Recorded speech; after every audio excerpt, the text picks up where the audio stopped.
Well, this year is almost over, and I wanted to catch you all up on exactly what we've been up to, as well as suggest that, hey, if you don't want to miss anything next year, make sure you subscribe to the channel. So take a minute to do that. But to start out, let's start off with January. What happened in January, Kris? Well, we started the year with a ride in Bend with our friend Matt. We hadn't met Matt before, but had interacted with him a ton online, and he was just as cool in person as he was online. But what was funny is Bend is where we go in the winter to try to get away from the cold and the wet. And we did. We went riding, and it turned out that there was a lot of cold and a lot of wet, a lot of frozen wet. A couple days before that, it had gotten really icy. It had rained and it had all frozen over on all the trails. And so we ended up doing an ice ride, which was entertaining. I was surprised at how positive everybody's spirits were during the difficult times that we had. But also there were a number of falls, and I think I had hurt my thumb, and I think Annie hurt herself too. But anyway, the important piece takeaway there was that we had a great time meeting with Matt and Annie riding in Eastern Oregon on our dirt bikes. And I would encourage you guys to, if you've been friends with somebody who rides motorcycles online and you're within a reasonable distance of meeting up with each other, you should totally do that. And then you and Ben did a ride in January too. It was just like that cabin fever. We had to get out and ride. January and February are difficult months here in the Pacific Northwest because it is wet and cold, sometimes snowy, but mostly just like right above freezing and raining. And so we wanted to get out. We saw a break in the weather. We wanted to get out and ride together. And I said, hey, Ben, I sent him a message, I just want to go ride and test out this new helmet cam setup. So we did. And what I think I really like about riding with Ben is that he's just such a cool dude. Like, he's just always down to earth, ready to ride. If he's not got something going on, he's always like, yeah, let's go for a ride. I encourage you guys to go check out Ben's channel. He runs Dork on the Road, which is a great resource for people who are just getting into adventure or dual sport riding. And you know what I remember about that trip is you came home and you said, I took the 790 on single track. Yep, we did do some single track. I think one of those videos, we broke it up into several videos, but one of them was me riding the 790 on single track. Now, it wasn't terribly difficult single track, so I don't want you guys to get the impression that I'm Graham Jarvis or anything, but it was super fun to take the bike out. So is that what led you to sell your YZ? I've had that YZ for a long time. It was a 1999 YZ250, and I bought it in, I think, 2005. I'd had it for a long time. I was really attached to it, but at some point you have to say, gosh, I would really like a dual sport that I can take on the trails, but also connect the trails with some highway portions. And here in Oregon, unfortunately, they don't let us plate just about any motorcycle. It has to be a 50-state legal bike. Other states like Utah, for example, you could plate any motorcycle regardless if it's originally street legal or not. So I decided that I wanted to sell the YZ and save up my money and pick up a dual sport. There goes my precious YZ250. Sad day to see it go, but I've had that bike for a long time. It's like 18 years now. There it goes. Hope he enjoys it. Right around that time, in the middle of winter, is when people get to thinking, and another opportunity came our way. ADVWoman, Pat Jakes, called and said that she was in the process of putting together a film documentary about middle-aged women riding motorcycles in the backcountry, helping them really become empowered and confident.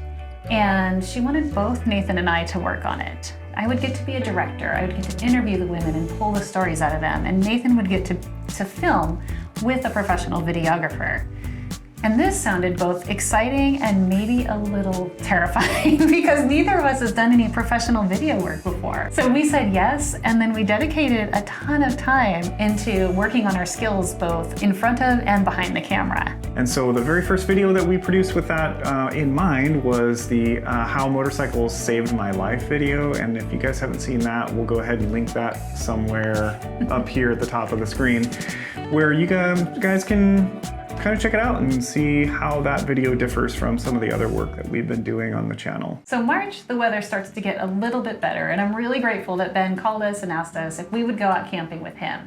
He was going to Alsea Falls, which is an absolutely beautiful area, and it was cold, but totally worth it to get out. We were really trying to hone our skills and practice in for that eventual documentary film, and so it was like, every time we got a chance to ride motorcycles and camp or do anything with videos and make content for you guys, we're also practicing for this documentary. So we shot 2 videos that weekend. We shot the camping trip video, which is always fun because it's just basically super casual and like whatever happens next to the campfire, which this one ended up being really hilarious. We also shot another video where in the same trip for the same weekend, where I was talking about my dream of going South America on a motorcycle. I really want to do the, Alaska to Tierra del Fuego. And it's a pretty serious financial and life change commitment that I think that we're just not quite there yet. I have been reflecting on and reading about and talking about leadership for a long time, and I said, Nathan, I think I want to do a video for the channel, which is something I've never done on my own before. So I think I want to talk about this reflection on leadership and really check and see with our viewers, with all of you. You gave me some really great comments on that video about what leadership meant to you. So I took the camera, went out to Mount Hood, had some fun, really just sharing the pieces that have been meaningful for me to study over the last year. And that takes us into April, where we had our first family visit, because all the things that have been going on in the world right now, we just haven't seen family in forever. I'm an only child, so my parents are really special to me. We're pretty close, and we got to see them again for the first time in 18 months. And it was April, and in April up here, the tulips bloom. We are close friends with Amanda Zitto. I'm so honored to call her a friend. She does the channel As the Magpie Flies. I'm sure you've seen her work, but if not, definitely we'll link it below or up here. I just feel so lucky to know her in real life. She's an amazing, warm, caring person with an unquenchable adventure spirit. And she and I got together because we wanted to film videos at the Tulip Festival. But it's pretty funny because we hadn't seen each other for a long time either. And we got there, and there was very little video footage and lots and lots and lots of talking. It was about 6 hours of talking because it was so good to get to reconnect with her in person. But again, I was really trying to push my skills about how do I put a video together? What are the elements that are interesting? So I was really trying to be this independent videographer, and I also really learned that Nathan is quite vital in making our YouTube channel happen. But then we got to go for another camping trip in Bend, which was super fun. We got to go visit our friends down at Giant Loop. They invited us down to try out some bags to fix an issue that Kris was having with her bags on her bike. She was running around the world panniers with luggage racks and everything, and between the tall 690 and her little short feet, she was having trouble getting on and off the bike with the bags kind of in the way. So thank you, Giant Loop, for that and the opportunity. And then something really exciting happened for Nathan in April. I got offered a position part-time at the BDR as the routes manager. And my job was there basically to keep everybody up to date on what's going on the routes, to answer questions via email, and really just unlock doors and open up opportunities for people to get out and explore in the backcountry. And that is an amazing opportunity that I am so humbled to do. Big thank you to the BDR for that opportunity, to all the community members of the BDR who help support the organization financially. And if you're coming up on a BDR, I encourage you to email Nathan. That's what they're there to do. They're there to serve and remove any barriers or answer any questions that you might have to getting out there. And then the beginning of May, there's an annual celebration. It's International Female Ride Day. So I reached out to Ben again because I knew he'd been riding with his daughter, and I knew she wanted to up her riding skills so she could ride longer and more challenging trails, and asked if she would be willing to do a video collaboration with us. And she said yes. And so we did a half a day of teaching where we videoed the class, and then we went out and rode the trails out in Bend again, and it was so much fun because she was in a new place that she hadn't gotten to ride before. And I got to see her skills grow and her confidence grow. And it was exactly the experience that I wanted to have for International Female Ride Day. It wasn't that much later, we had to take my 690 in, and I was out a bike, and so we decided to do a 2-up, or should I say 3-up, motorcycle trip. And we know I'm not one who necessarily rides on the back of motorcycles, but I did discover the fun in it, because while Nathan was actually piloting the bike, I got to get all sorts of cool video footage. Yeah, it was super fun to have with the dog and all the camping gear and Kris on the back. The bike was really different to ride. But we got to talk about one of the important sponsors of this channel, who is motocampnerd.com. We just really believe that we're aligned, logistically, and our values are very similar to Ben with MotoCamp Nerd and how he's doing his things. He's working full-time at a normal job, and then he's doing this MotoCamp Nerd business on the side. And that just really resonates with us because we're both full-time employees at normal jobs, and then we do all this kind of fun stuff like for the BDR and for Revit and the YouTube channel and stuff. So we want to encourage you guys to support his small business and grow so that he can live the dream of maybe eventually doing that full-time. So I feel like I've been asked to step into multiple different types of leadership positions this year in different areas of my life. And one of those is teaching with Shaw Marie from Women Ride Moto Adventures. So it was really an honor for her to reach out to me and ask me to demonstrate and be an assistant in her class. And I don't always consider myself the best rider. As a matter of fact, I consider myself kind of a solid novice intermediate rider. So it was a pretty big honor for her to actually consider that my skills were capable of teaching the class, and it also pushed me. It says a lot about who you are, saying yes to opportunities. I encourage you guys to live an opportunity of life where things that come your way, hey, maybe I can do that. I'm not 100% qualified, but maybe I'll get there. Yeah, we can all grow into things. So in May, we celebrated our 8th honeymoon trip. We made it all the way down to Northern California to meet up with our friends Charlie and Maya. We went camping and we had a great time exploring the redwood forest and all the cool twisty roads up there in Northern California. Actually, Maya planned that whole trip with them, so it was just really kind of cool to sit back and have fun and go camping. Yeah, and another great example of when you know somebody online, definitely make the time to go meet up with them. If you click online, it's likely you're going to click in person. And we really found that with Charlie and Maya. Like, it was almost instant. We saw them, we started giggling. There was a little bear incident that caused a lot of excitement and laughter. But mostly, all of it was just so much fun. And on the way down, we also got to meet up with Lauren. And Ride My Road, yeah. Yeah, her mission in life is helping people who have experienced sex trafficking, helping raise education and awareness. And I admire her dedication because that's not an easy field to work in. June has great weather, and every year for a few years now, we've been volunteering at the Giant Loop Rally to represent the BDR. We set up a booth at the Giant Loop Rally, but what's really cool about the Giant Loop Rally is to being able to talk to all the people during the day at the start of the rally. And then on Saturday, Giant Loop opens it up. All the vendors shut down, they open it up for riding. And that's what's really cool about the Giant Loop Rally is that you go there to ride. Well, Nathan had heard about the Oahe Canyons, and that was the most beautiful loop. It was a long loop, but it was remote. We were on trails that I feel like have not been ridden or even ridden by horses in a very long time. We're riding through the sagebrush and over roads that had washed out.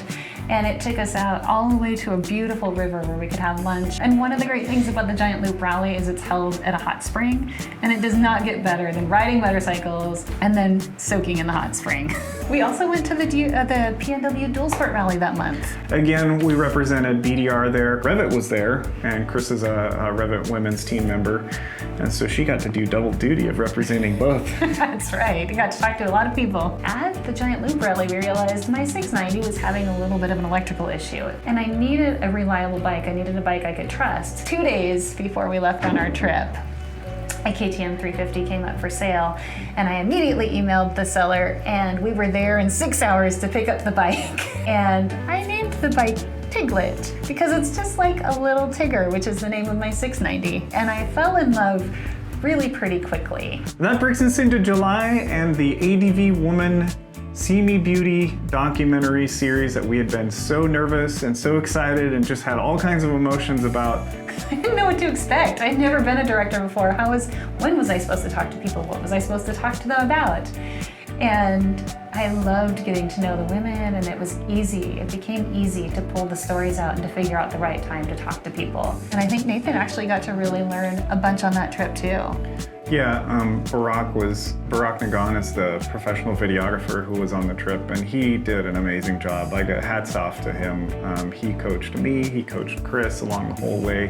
Those videos came out amazing. Yeah, and we'll drop those links down in our description below so you can check them out. What was next, Kris? Life doesn't slow down. I was really honored. Revzilla hosted their very first rally this year. They called it ADV Fest. They hosted it in Sturgis, South Dakota. And what I didn't know about Sturgis is there's amazing off-road riding there. It was small but not too small, and they had pre-written and planned some amazing routes and rated them accordingly so that you knew what you were getting into. And you get to do it with Amanda too. Oh my gosh, it was so fun. You already know how much I adore Amanda. She actually, thank you so much, Amanda, drove my bike halfway across the country so that I could ride my own motorcycle at this event. And we got to camp and hang out together, and that was a really special trip because Amanda and I can both get so busy in the summer that we don't see each other all summer. Which brings us to August, and something exciting happened for Nathan in August. Finally was able to find a KTM 500 EXC, which was the bike that I was looking for, and I purchased it. It's a 2012 KTM 500 EXC at about 4,000 miles on it, so it was fairly low miles, and I was super excited to ride it home. Really, really love that bike.